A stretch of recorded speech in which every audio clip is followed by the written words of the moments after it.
It might come as a surprise, but an astonishing 90% of homeowners overlook the condition of their roofs until it's too late, largely due to the hefty cost of professional assessments.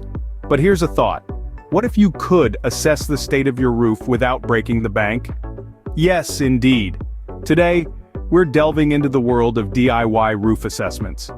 This is not only a cost-effective approach, but it's also a valuable skill that could save you thousands of dollars in potential damage. Now, first things first, safety is paramount.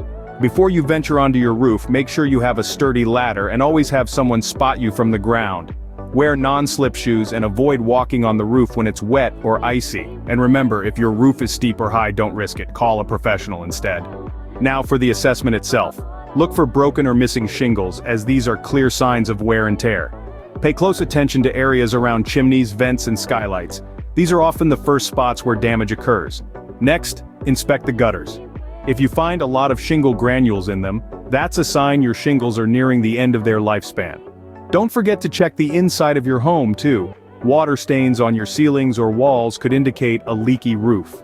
Regular roof assessments are crucial in maintaining the integrity of your home. By catching potential issues early, you can prevent minor problems from becoming major costly repairs. So, while it might seem like a bit of a chore, take a little time every few months to give your roof a once-over. It's a small investment of time that could save you a significant amount of money in the long run. Remember, your home is your biggest asset, and your roof is its first line of defense against the elements. So, don't neglect it. Keep it in good shape, and it'll keep you and your family safe and dry for years to come.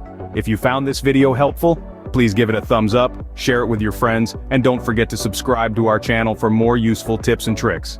Until next time, happy DIYing!